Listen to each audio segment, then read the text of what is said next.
दोस्तों एक बड़ा ही इंटरेस्टिंग न्यूज सामने आ रहा है। इस न्यूज के मुताबिक अगर आप देखें तो एक थिंक टैंक है जो कि पहले भी भारत के खिलाफ आवाज उठाए और वापस से वो भारत के खिलाफ आवाज उठाते हुए कह रहा है कि भारत से जाने वाले पेट्रोलियम प्रोडक्ट्स जो कि रशियन क्रूड को भी रिफाइन करते हैं उसको बैन कर दिया जाए। उन रिफाइनरी से पश्चिमी देशों को तेल लेना छोड़ देना चाहिए। इंडिया के डीजल एक्सपोर्ट्स को बैन कर देना चाहिए। उसका कहना है भारत तो वो इकोनॉमी है, वो देश है जहां पे रशियन कंपनीज जो कि ओफैक के यूएस के सैंक्शनड एंटिटीज के लिस्ट में कंपनीज हैं वो भी भारत से ऑपरेट कर रही हैं और इसके साथ इंडिया से भेजे जाने वाले तेल को बैन कर देना चाहिए। अब दोस्तों इंडिया ने पास्ट में भी इस प्रकार के इल्जाम पर एक ही बात कही है कि आप ये सोचिएगा भी मत। आप अपने बॉस से पूछिए कि हम कितनी बड़ी मेहरबानी आप पर करते हैं जब आपको हम रशियन ऑयल रिफाइन करके बेचते हैं। क्या है ये पूरी कहानी, आइए आपको बताता हूं। तो दोस्तों आप देख सकते हैं ये न्यूज में बहुत ज्यादा कवर किया जा रहा है कि इंडिया ने 6.5 बिलियन का आप अगर देखें तो ऑयल प्रोडक्ट्स बेचा है इन देशों को जो कि रशियन ऑयल से बनाया गया था और इस प्रकार से भारत पे वापस से एक प्रेशर टैक्टिक्स हमको देखने मिल रहा है। और ये कौन सी कंपनी है जो इस प्रकार की बातें कर रही, तो दोस्तों आप देखें तो ये centre for research on energy and clean air है।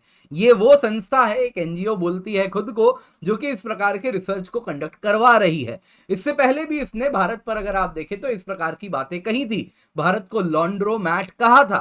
अब दोस्तों यहां पे बहुत जरूरी है कि हम इसकी कुंडली भी खोलें, centre for research on energy and clean air. तो आज के वीडियो में हम जानेंगे कि आखिरकार ये जो प्रोपेगेंडा रन करता है इसके पीछे कौन है। और आप शायद जान के चौंक जाएंगे, बड़े ही जाने पहचाने लोग हैं। नहीं नहीं नहीं, मैं वो बुजुर्ग वृद्ध व्यक्ति हैं यूएस और विदेश में रहते हैं उनकी बात नहीं कर रहा। नहीं, भारत के कुछ जाने पहचाने अगर आप देखें तो जो एनजीओज हैं उन एनजीओज के ही लोग यहां पर काम कर रहे हैं। यही वो प्रोपेगेंडा चलाते हैं क्योंकि हम मनी ट्रेल को फॉलो करेंगे, कहां से इसको फंडिंग आती है वो भी देखेंगे। जो काम यूजुअली हम मेन स्ट्रीम मीडिया से एक्सपेक्ट करते हैं वो अपना काम नहीं कर रहे, तो ये काम अब हमको करना पड़ रहा है, इन्वेस्टिगेटिव जर्नलिज्म का। तो आइए आज की वीडियो में सबसे पहले तो हम न्यूज जानेंगे, फिर centre for research on energy and clean air, इसकी क्या कहानी है, इसके पीछे कौन है, जाने माने लोग हैं, उनके बारे में जानेंगे और आखिरकार फाइनल में हम देखेंगे कि भारत कैसे पश्चिम पे मेहरबानी करता है रशियन तेल बेचकर। तो आइए वीडियो स्टार्ट करते हैं, पर इससे पहले आगे बढ़े आप लोगों से निवेदन है वीडियो को लाइक कर दे, शेयर कर दे और सब्सक्राइब अगर अब तक नहीं किया है तो आप सभी से निवेदन है सब्सक्राइब बटन दबा दें क्योंकि हमें 10,000 की ओर जाना है और इसमें आप हमारे साथ खड़े हैं। और जो लोग अब तक सब्सक्राइब नहीं किए हैं वीडियो देख रहे हैं, आप लोगों से निवेदन है सब्सक्राइब कर दें और हमारा ये जो प्रयत्न है इसे सक्सेसफुल करें। तो रिपोर्ट में क्या है दोस्तों, न्यूज में नहीं देखेंगे, डायरेक्टली हम रिपोर्ट पढ़ते हैं। तो रिपोर्ट में दोस्तों प्राइस कैप कोएलिशन कंट्रीज की बात होती है। प्राइस कैप कोएलिशन अगर आप देखें तो ये वो देश हैं जिसमें G7 है, यूरोपियन यूनियन है और ऑस्ट्रेलिया है। इन देशों ने मिलके साफ साफ कहा था कि अगर रशियन ऑयल को $60 प्रति बैरल से ऊपर कोई खरीदेगा तो उसको शिपिंग सर्विस, इंश्योरेंस सर्विस हम नहीं देंगे और इतना ही नहीं, उसको हम बाकी जो प्रोसेसिंग करना है, ट्रांजैक्शन करना है, उसको भी हम फैसिलिटेट नहीं करेंगे। तो इन देशों ने जो कि रशियन ऑयल को रोकना चाह रहे थे, ऐसा पता चला है इस रिपोर्ट के मुताबिक कि ये जो प्राइस कैप कोएलिशन कंट्रीज हैं उन्होंने 8.5 बिलियन यूरो का ऑयल प्रोडक्ट्स पिछले एक साल में दिसंबर 2022 से लेकर दिसंबर 2023 तक में खरीदा है। ये 8.5 बिलियन का इंपोर्ट्स रशियन क्रूड से बनाया गया था, यानी रशियन क्रूड को प्रोसेस करके रिफाइन करके जो तेल इन तक पहुंचा है, petrol, diesel, aviation turbine fuel, ये सभी 8.5 बिलियन का जो प्रोडक्ट था वो रशियन क्रूड से बनाया गया था। यहां पे अगर आप देखें तो एक साल पहले की तुलना में ये 44% इंक्रीज हुआ है अगर हम बाई वॉल्यूम की बात करें। यहां पे दोस्तों ऐसा भी देखने मिल रहा है कि ये पैसा इतना है, ये जो पैसा जो इन लोगों ने रशियन क्रूड से डिराइव्ड प्रोडक्ट्स को खरीदने में लिया है, लगाया है, ये पैसे से लगभग जो ईयू ने प्रॉमिस किया है यूक्रेन को एड देने का, उसका 2/3 है। जो ईयू ने प्रॉमिस किया 2024 से 2027 तक यूक्रेन को पैसा देगा, उसके 2/3 से अधिक पैसा वो रशिया के क्रूड से डिराइव्ड प्रोडक्ट्स को खरीदने में लगा रहा है। अब यहां पर देखिए जरा, यहां पर अगर आप देखें तो यहां पे वो क्लियरली दिखेगा टोटल ऑयल प्रोडक्ट्स, ये जो प्राइस कैप कोलिशन कंट्रीज हैं वो कितना खरीद रही हैं। इसमें डायरेक्टली फ्रॉम रशिया इतना ही है, लेकिन बाकी अगर आप देखें तो फ्रॉम अदर्स आ रहा है, फ्रॉम अदर्स तो आ रहा है, लेकिन उसमें बहुत ज्यादा घूम के रशियन क्रूड जा रहा है। अब यहां पे इन लोगों ने बाई पोर्ट एनालिसिस किया है, तो बाई पोर्ट अगर आप देखें तो जामनगर में रशियन क्रूड जितना मोटा ये आपको दिख रहा है, धारा जो दिख रही है, उतना ही ज्यादा तेल आ रहा है। इतना रशियन क्रूड आ रहा है, इसको प्रोसेस करके अगर आप देखें तो इतना ज्यादा रिफाइन करके ये प्राइस कैप कोलिशन कंट्रीज में जा रहा है, और ये अकेला यूएस इतना ले रहा है, वो भी वैसे प्राइस कैप कोलिशन में ही है। तो price cap coalition countries minus US अगर आप देखोगे तो आपको ये वाली धारा देखने मिलेगी। तो बहुत मेजर अगर आप देखो तो जामनगर तेल इन सारे देशों को, रशियन क्रूड को, प्रोडक्ट को, रशियन क्रूड ऑयल को पेट्रोलियम प्रोडक्ट्स में तब्दील करके बेच रहा है। वैसे ही अगर आप देखो तो वाड़ीनार है, वाड़ीनार गुजरात में है, ये अगर आप देखो तो बहुत ज्यादा रशियन क्रूड खरीद रहा है और एक्सपोर्ट भी थोड़ा बहुत ये भी कर रहा है। वैसे ही भारत से पारादीप पोर्ट है, वैसे ही भारत से मैंगलोर पोर्ट है, लेकिन अकेला पूरा जिम्मा तो मुकेश काका ने उठा लिया है रशियन ऑयल को यूरोप तक पहुंचाने का। जामनगर अगर आप देखें तो इसकी धारा इतनी मोटी है जो क्लियरली बता रही है क्या यूएस क्या नॉन यूएस, ये प्राइस कैप कोलिशन कंट्रीज में हमाम में सब के सब नंगे हो रखे हैं। क्यों मैं ऐसा कह रहा हूं आपको बताऊंगा। तो आगे देखिए, यहां पे सवाल उठता है इंडिया को क्यों टारगेट किया जा रहा है। देखिए वैसे तो चाइना, इंडिया और तुर्की ये तीन लार्जेस्ट कंज्यूमर बन के उभरे हैं रशियन क्रूड के। पिछले 13 महीने का अगर आप डेटा लें दिसंबर 2022 से दिसंबर 2023 तक का, तो उसमें अगर आप देखें तो 1/3 इंडिया का जो ऑयल प्रोडक्ट्स का एक्सपोर्ट रहा है वो रशियन क्रूड से आया है। नंबर्स की बात करें तो अगर आप देखें तो 6.16 बिलियन यूरो का ये आंकड़ा है। ये 6.16 बिलियन यूरो का जो पेट्रोलियम प्रोडक्ट्स, क्या क्या हो सकता है इसमें अगर आप देखें तो बहुत सारी चीजें हो सकती हैं। इसमें आप देखोगे तो जेट फ्यूल होता है, डीजल होता है, गैस ऑयल होता है। बेसिकली क्रूड ऑयल लेते हैं, रिफाइनरी में जाता है और रिफाइनरी में जाके इस प्रकार से इसके अलग अलग आपको प्रोडक्ट्स बन के निकलते हैं। डीजल होता है, फ्यूल ऑयल होता है, गैस ऑयल होता है, aviation turbine fuel, jet fuel होता है, गैसोलीन होता है, अलग अलग चीजें होती हैं। तो भारत ने रशिया से 3 बिलियन यूरो का करीबन रशियन क्रूड खरीदा और इसको इन देशों को जो बेचा तो वो आंकड़ा बन के आया 6 बिलियन यूरो का। और ये सब प्राइस कैप कोलिशन कंट्रीज ने ही खरीदा है। इसके सिवा अगर आप देखें तो सबसे बड़ा इसमें अकेला हीरो बन के निकला जामनगर रिफाइनरी, रिलायंस इंडस्ट्रीज का, जो कि अकेले 5.2 बिलियन यूरो का, टोटल भारत का 6.1 बिलियन यूरो का एक्सपोर्ट्स गया है प्राइस कैप कोलिशन कंट्रीज को, उसमें अकेला 5.2 बिलियन मुकेश काका ने किया है ना, रिलायंस ने किया है जामनगर रिफाइनरी से, और उसमें रशियन क्रूड का इस्तेमाल हुआ है 5.2 बिलियन तक। अब इसमें अगर आप देखें तो जामनगर तो देखिए बहुत सारी चीजें बेच रहा है। पेट्रोलियम प्रोडक्ट्स की बात करें तो इनका जो प्राइस कैप कोलिशन कंट्रीज को टोटल जो ये सारे पेट्रोलियम प्रोडक्ट्स गए हैं वो करीबन 15 बिलियन यूरो के थे। उसमें से करीबन 5.1 बिलियन रशियन क्रूड से बना था, 10 बिलियन नॉन रशियन क्रूड से बना था। वैसे ही आप अगर वाड़ीनार का देखोगे तो टोटल प्रोडक्ट अगर आप देखो तो करीबन 1.5 बिलियन करीब का गया है, और उसमें सिग्निफिकेंट अमाउंट है जो आप लाइट कलर में देख रहे हो वो रशियन क्रूड से बना है। वैसे ही मैंगलोर भी है, तो ये भी अगर आप देखें तो टॉप 5 में आप 3 रिफाइनरी इंडिया की देखोगे, और नंबर 1 पे तो जामनगर इतना बड़ा है कि बाकी सब उसके सामने कहीं टिकता भी नहीं है। तो यहां पे आप देख सकते हैं दोस्तों, जो पेट्रोलियम प्रोडक्ट्स जो एक्सपोर्ट किए गए हैं उसमें जामनगर से क्या क्या एक्सपोर्ट किया जा रहा है। तो प्राइस कैप कोलिशन जो ले रही है सबसे ज्यादा आप अगर देखें तो डीजल ले रही है, उसके बाद आप देखें तो गैस ऑयल जा रहा है, फिर अगर आप देखें तो कुछ ब्लेंडिंग कंपोनेंट्स वगैरह भी जा रहा है, इसके सिवा जेट फ्यूल भी जा रहा है।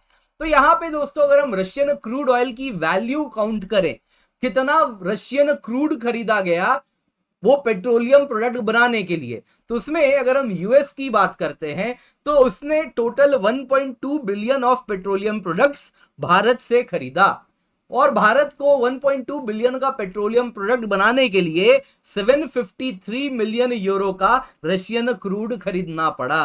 तो और इस प्रकार से आप ये डेटा बाकी देशों के लिए भी देख सकते हैं। नीदरलैंड्स का कितना है, फ्रांस का कितना है, यूके का कितना है, इटली का कितना है, बाकी देशों का कितना है, तो आप देख सकते हैं सभी देशों ने खरीदा है। अब दोस्तों भारत से स्पेशल नाराजगी इसलिए हो रही है क्योंकि वाड़ीनार रिफाइनरी है, वो कह रहे हैं shockingly price cap coalition countries 469 million worth का पेट्रोलियम प्रोडक्ट्स वाड़ीनार रिफाइनरी से मंगवा रहे हैं। वाड़ीनार रिफाइनरी से जब आप मंगवा रहे हो तो ये नायरा के द्वारा रिफाइन किया जा रहा है।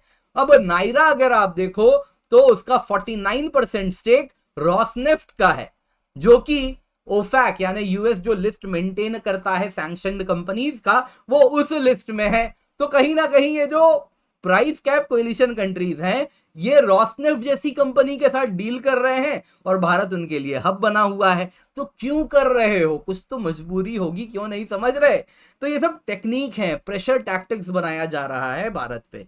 तुम्हारी भी मजबूरी है खरीदने की, हम जानते हैं, लेकिन कहीं ना कहीं बैकफुट में डालने का तरीका है। तो क्रिया की अगर हम बात करें, ये जो पूरा थिंक टैंक है जिसने रिसर्च किया है, उसका कहना है कि बहुत बड़ा रिफाइनरी वाड़ीनार में अगर आप देखें तो रशियन क्रूड से ही हमको देखने मिल रहा है। और वाड़ीनार तो कहीं ना कहीं रशिया के लिए पैसा बना रहा है बहुत ज्यादा, क्योंकि उसमें रशियन क्रूड का इस्तेमाल होता है। तो क्रूड के दौरान जो प्रॉफिट हुआ वो भी रशिया जा रहा है, जब क्रूड ऑयल एक्सप्लोरेशन हुआ। रिफाइनिंग मार्जिन भी रशिया ही जा रहा है क्योंकि उसी की रिफाइनरी है। तो इससे खरीदना तो क्राइम है उसके अनुसार।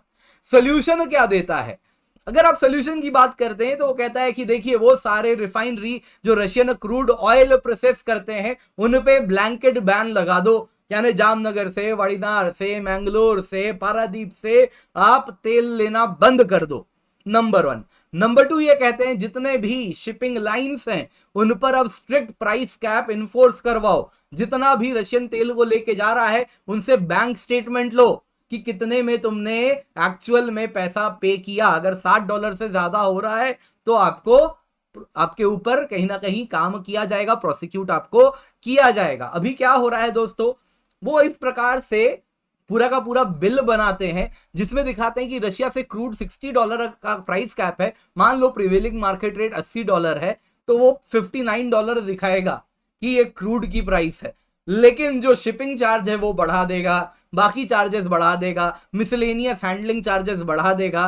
तो इस वजह से टोटल पैसा रशिया के पास भले $85 जैसा जा रहा हो, $80 जैसा जा रहा हो, लेकिन ये पूरा का पूरा बिल में, इनवॉइस में धांधली कर ली जा रही है। तो वो कह रहा है कि अब इनवॉइस पे भरोसा मत करो, बैंक स्टेटमेंट लो, कितना पैसा गया उसके हिसाब से इनको पकड़ना शुरू करो। इसके सिवा वो कहते हैं कि जो प्राइस कैप है वो $60 से कम करके $30 कर दो, और उसके बाद देखो रशिया को कितनी समस्या होगी।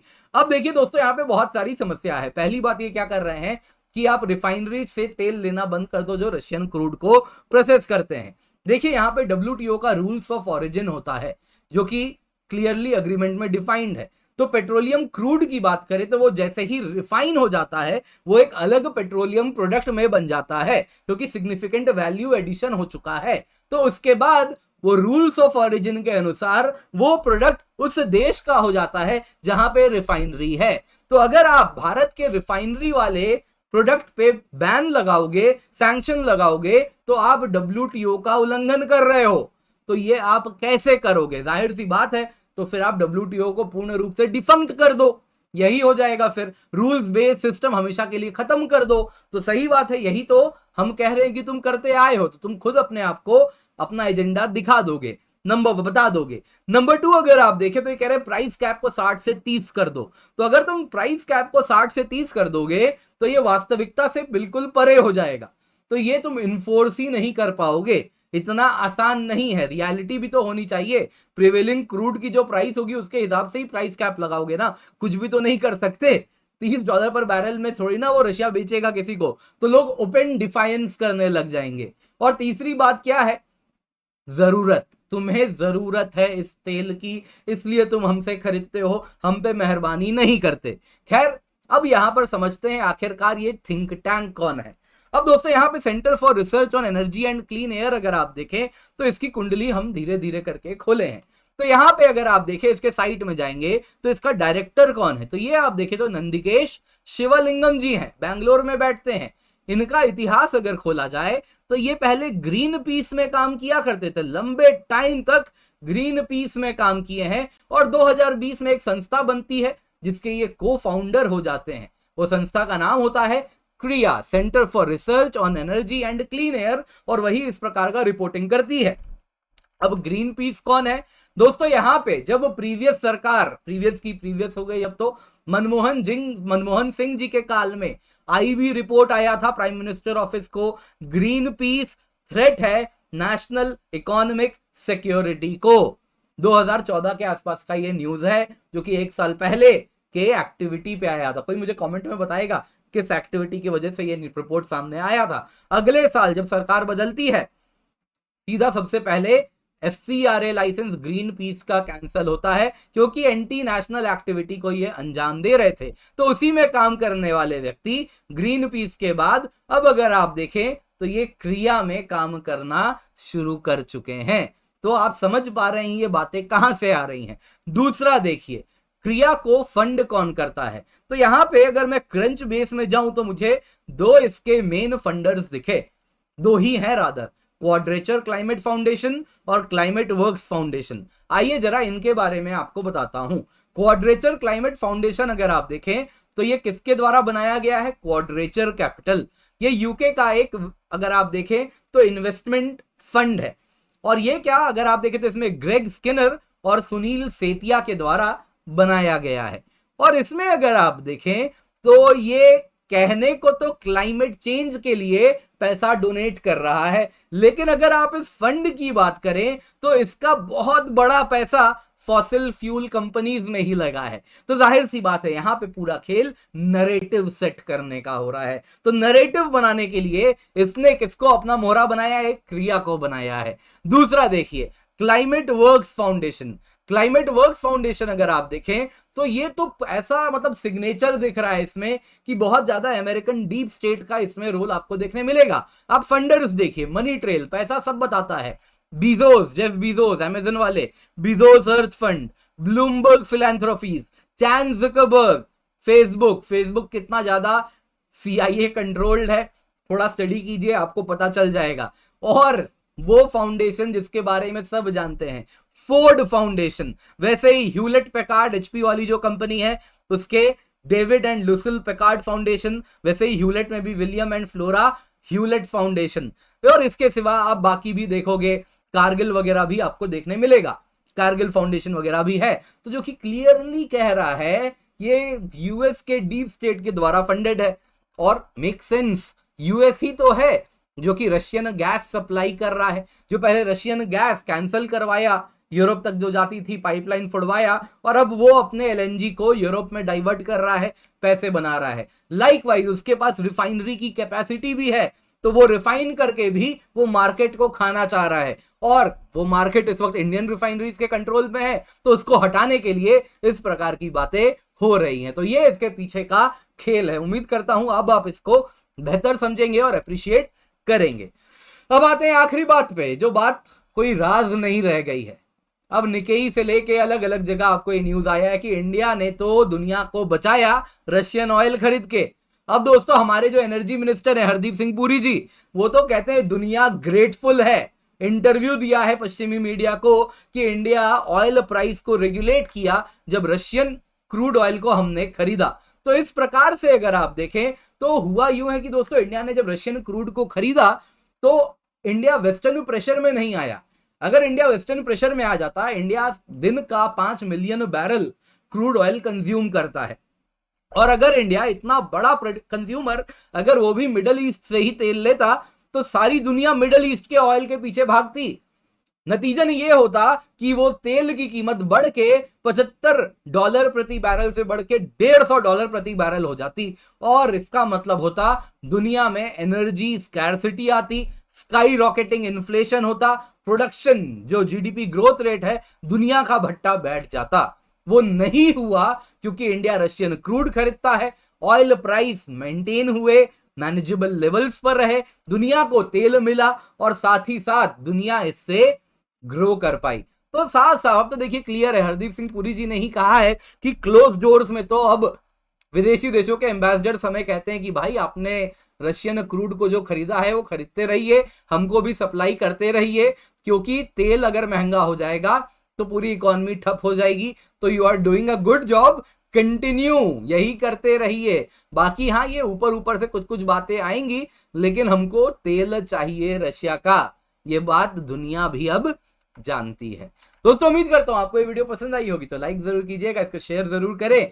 साथ ही साथ अगर आप चाहें तो हमें आर्थिक रूप से सपोर्ट कर सकते हैं, ये हमारा QR कोड है जिसको आप स्कैन कर सकते हैं जीपे फोन पे के माध्यम से। अगर आप विदेश में हैं तो भारत संवाद को पेपैल के माध्यम से भी सपोर्ट कर सकते हैं, डिस्क्रिप्शन बॉक्स में आपको लिंक मिल जाएगा। इस वक्त दोस्तों सबसे बड़ा सपोर्ट है हमारे लिए आपके सब्सक्राइब बटन को दबाना, बेल आइकन है, बेल आइकन को जरूर दबाइएगा। और इतना ही नहीं, साथ साथ आपको एक वीडियो का लिंक दिख रहा होगा, ये वीडियो जरूर देखिएगा, आपको काफी कुछ जानने, समझने, सीखने मिलेगा। तो मेक श्योर आप ये वीडियो भी देख रहे हैं, वीडियो को लाइक कर रहे हैं, शेयर कर रहे हैं, और भारत संवाद को जरूर सब्सक्राइब करें और इसको साथ हमारे साथ इस सिलसिले में आप जुड़ें।